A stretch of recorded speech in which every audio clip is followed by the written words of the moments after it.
அனைவருக்கும் வணக்கம். அனைவருக்கும் அட்வான்ஸ் ஹாப்பி பொங்கல்.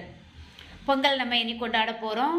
பழையன கழிதலும் புதியன புகுதலும். பழையன கழிதலும் புதியன புகுதலும் அப்படின்னா என்ன? பழைய தீய செயல்கள் இல்லை தீய சொற்கள் நம்ம நிறைய பயன்படுத்தியிருப்போம்ல, அதையெல்லாம் ஒதுக்கி விட்டு புதுமையாக வாழ வேண்டும் அப்படிங்கிற ஒரு கொள்கையை நம்ம என்ன செய்யணும், கொண்டு வரணும். அது மட்டும் கிடையாது, நம்ம ஏன் பொங்கல் கொண்டாடுறோம் அப்படின்னு சொன்னால் விவசாயிகள் அதுக்கு ஒரு காரணமாக இருக்கின்றார்கள். வேளாண்மை அதுதான் காரணம். என்னென்னா விவசாயிகள் இல்லைன்னா நமக்கெல்லாம் எதுவுமே கிடையாது. அவங்க உழவு தொழில் செய்வதனால தான் நமக்கு என்ன செய்கிறது, நம்ம சாப்பிட முடியுது. அதனால் அவங்களுக்கு ஒரு பாராட்டு கண்டிப்பாக நம்ம சொல்லணும். அவங்க தான் தெய்வம். நமக்கு நாட்டெல்லாம் நட்டு எல்லாம் அறுவடை கொண்டு வரும் காலம் இந்த தை மாதம்.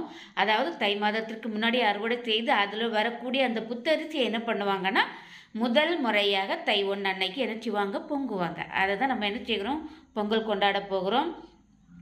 அந்த புத்தரிசி எப்படி புதுமையாக இருக்கின்றதோ அதுபோல் நம்ம மனசும் புதுமையாக இருக்க வேண்டும் பொங்கல் நாளன்று.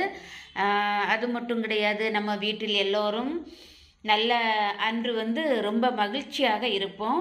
புது அரிசி சாப்பிட்றது, பொங்கல் வைக்கிறது, அதுக்கப்புறம் புது ஆடைகள் அணிவது, கோயிலுக்கு போவது, இந்த மாதிரி நிறைய சிறப்பான விஷயங்கள் அன்று நடக்கும். அனைவருக்கும் அட்வான்ஸ் ஹாப்பி பொங்கல். நன்றி.